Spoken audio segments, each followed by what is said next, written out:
Vietnam was part of French Indochina, a French colony in Southeast Asia established in 1887 for the French to reinforce Catholic missionaries. Indochina was controlled by France up until World War II, when France was invaded by Nazi Germany and Japan invaded Indochina. The Japanese ruled through the former French Protectorate Emperor Bao Dai as a puppet. Ho Chi Minh was the leader of the Viet Minh, a communist army who rose up against the Japanese occupiers. After the Japanese defeat in 1945, the Viet Minh declared Vietnamese independence with the Democratic Republic of Vietnam and Hanoi as its capital, and extended their war against the French, becoming the First Indochina War. During this time, the Cold War was setting in, and the USA were backing anti-communist regimes, while the Soviet Union and People's Republic of China were backing pro-communist regimes. The Korean War was a fine example of this. Thusly, China and the Soviet Union backed the Viet Minh, and the USA and Britain backed the French in the South. The state of Vietnam was established with Emperor Bao Dai as the leader in an anti-communist regime. American military advisors had been helping the French, though President Eisenhower was reluctant to put US troops on the ground. The Viet Minh ultimately were victorious, and it was decided in the Geneva Accords that Vietnam be divided into the State of Vietnam and the Democratic Republic of Vietnam. Cambodia and Laos were also granted independence, ending French Indochina. Ngo Dinh Diem became the Prime Minister in the South. As South Vietnam prepared for a referendum on reuniting North and South, many northern Vietnamese Catholics fled south, while many Viet Minh went north to plan ahead. The North Vietnam regime sought to take power away from the landlords and distribute the wealth among the peasants. Many people were executed and wrongly imprisoned. The referendum was held, but many were skeptical about its fairness. Diem rigged the votes, winning a ridiculously massive majority in keeping the South separate. Diem declared the South independent and became the Republic of Vietnam, with Saigon as its capital. Thus, Vietnam would move into the Second Indochina War, or simply known in the West as the Vietnam War. The US looked on in fear, believing that communism would spread like dominoes, and if Vietnam fell, it would threaten India, Japan, and other nations in that region. Diem set about quelling any communist actions in the South, arresting and executing many people. He was a Roman Catholic, which was often at odds with the predominantly Buddhist population. In 1960, communist forces and other anti-government groups in the South were organized into the National Liberation Front, or the Viet Cong, as they were branded by the South. North Vietnam support came via the Ho Chi Minh Trail, a border-hopping trail connecting north and south via Laos and Cambodia. Support for the NLF was strongest in the countryside, which was being crushed by extreme rent and landlord reforms by the South government. The government, under US advisement and funding, tried to relocate many rural peasants into strategic hamlets to keep them away from the influence of the NLF insurgents, but the program was a failure and actually ended up strengthening the NLF. New US President John F. Kennedy faced many embarrassments with the spread of communism, such as the Bay of Pigs disaster, the construction of the Berlin Wall, and the growth of communist power in Laos.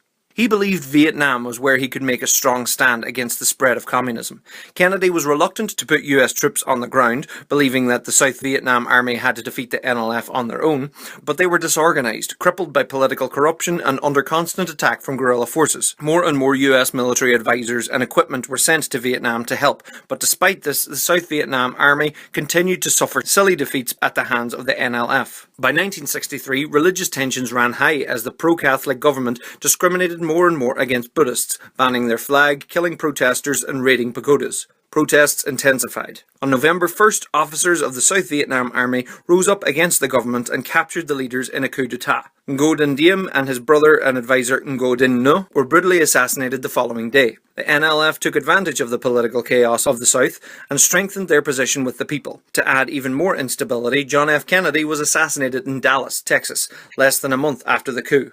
Lyndon B. Johnson became the new US president, and things changed. After some more coups, General Nguyen Can became head of the South Vietnamese Military Council. The CIA had been training South Vietnamese forces and sending Vietnamese commandos on raids in the north. On August 2nd, 1964, the US Navy ship the USS Maddox was monitoring signals coming from North Vietnam in the Gulf of Tonkin. It fired 3 warning shots at some North Vietnam torpedo boats, who opened fire with torpedoes and machine guns. The skirmish resulted in 4 Vietnamese casualties and no US casualties. 2 days later, a similar incident was reported from the Maddox, but it would later turn out to be false. But not before these incidents were used by President Johnson to order an airstrike and get Congress to push through the Gulf of Tonkin resolution, which allowed him to escalate the United States' involvement in Vietnam without an actual declaration of war. Johnson ensured the US people that he would not be sending American boys over to Vietnam.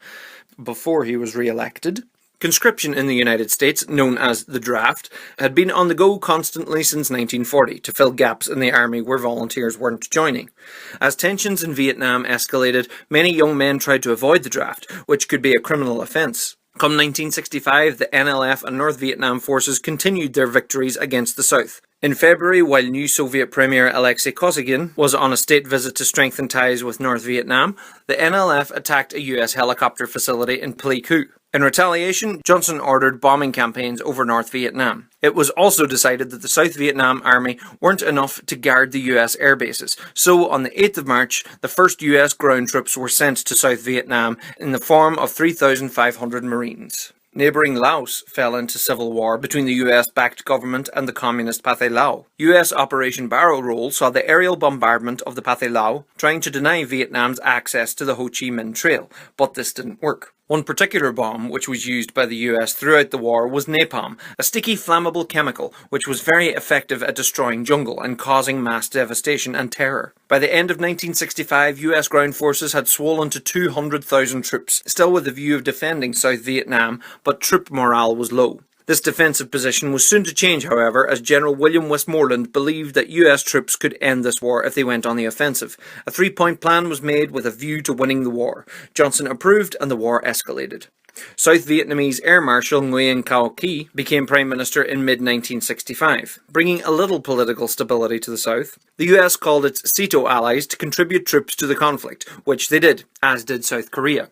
Despite the change of focus to go on the offensive, the harsh conditions and lack of progress, President Johnson and the US government reassured the public that everything was going as planned. Amidst the war, the United Front for the Liberation of Oppressed Races rose up to oppose both North and South and defend minorities in the Central Highlands of Vietnam. In December 1966, Ho Chi Minh said of the Americans, "If they want to make war for 20 years, then we shall make war for 20 years. If they want to make peace, we shall make peace and invite them to tea afterwards." It was a hard and grueling war of attrition, in which the US had the technological advantage, but the NLF and North Vietnam had the knowledge of the land and the support of many of the people. Underground tunnel networks were used by the NLF to secretly move around the countryside near Saigon, surprising US troops seemingly out of nowhere. Nguyen Van Thieu became president of South Vietnam in 1967 and would remain until 1975. On January 30th, 1968, the Vietnamese New Year known as Tet, the NLF and the North Vietnamese launched a massive offensive across the south, taking everyone by surprise.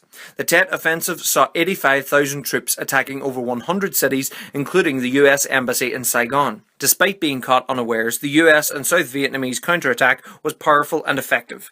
The city of Hue, the former capital which lay near the border of North and South, was fiercely fought over. While occupying the city, NLF and North Vietnam forces brutally executed over 3,000 people. After a month of fighting, the city was retaken by the US and the South, but there was little left of the city standing.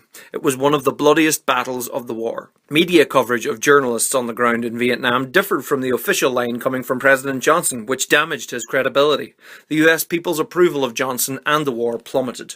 The conduct of some US forces was also very controversial. The My Lai massacre in March 1968 saw between 347 and 504 unarmed men, women and children massacred by US troops in Son Mai. The story didn't emerge to the public until November 1969. Peace talks between US and North Vietnam began in Paris in May 1968, which resulted in the stopping of bombing on North Vietnam. After a presidential campaign with many twists and turns, Richard Nixon was elected President of the United States. When Nixon came into office, the war was very unpopular and looking more and more unwinnable. Nixon began to withdraw troops from Vietnam in 1969 with a view of replacing them with South Vietnam forces. Ho Chi Minh died at the age of 79 in September 1969.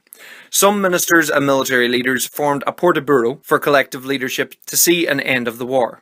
Unbeknownst to the public until the 2000s, Nixon actually sent a squadron of nuclear-armed B-52 bombers to the Soviet border in October in the hope that they'd believe he was mad enough to win the war in Vietnam at any cost. The US bombed NLF and North Vietnamese camps in neighbouring Cambodia. North Vietnam invaded Cambodia in support of the Cambodian communist movement Khmer Rouge, so US and South Vietnam in turn invaded Cambodia. This escalation angered many. Nationwide protests in America sprang up and 4 students were killed by National Guardsmen in Ohio. The South Vietnam Army invaded Laos, looking to cut off the Ho Chi Minh Trail, but it was a complete disaster. More controversies about the war became publicly known, including the Pentagon Papers revealing top-secret documents which were leaked to the New York Times. Nixon tried to block their publishing, but the Supreme Court ruled in favour of the papers. Nixon did begin to open talks with the Soviet Union and China, possibly to isolate North Vietnam from its communist allies. The Easter Offensive saw a new invasion from the NLF and North Vietnam in 1972. This resulted in the US recommencing the bombing of North Vietnam, which stopped the North's offensive. Eventually, after Hanoi and Haiphong were heavily bombed at the end of 1972, North and South came to the negotiating table with the US. Around this time, Lyndon Johnson died of heart disease in Texas. In January 1973, Nixon suspended any attacks on North Vietnam, ended the draft, and the Paris Accords were signed, ending the United States' involvement in the Vietnam War. All US ground troops were withdrawn by March. US Secretary of State Henry Kissinger and North Vietnam Foreign Minister Le Duc Tho were awarded the Nobel Peace Prize, but Tho refused, as true peace didn't exist yet in Vietnam, and right he was. The South's economy felt the vacuum left by the US Army, and spiking oil prices due to the trouble in the Middle East hit the South hard. In January 1974, the North used the dry season to retake much lost land from the South, while the United States was embroiled in the Watergate scandal and Nixon's ultimate resignation. Seeing the limited response from the South, the North pressed their advantage in 1975. Poor and confused leadership from Southern president led to massive gains by the North, capturing Da Nang and many other cities. A stream of retreating Southern forces and refugees headed for the coast. With the momentum built, the North moved to capture Saigon before the monsoon season. A desperate evacuation began of many US Marines and foreign diplomats by helicopter as Vietnam civilians trying desperately to escape were abandoned. On the 30th of April 1975, North Vietnam forces entered Saigon, raising the NLF flag, and the Vietnam War came to an end.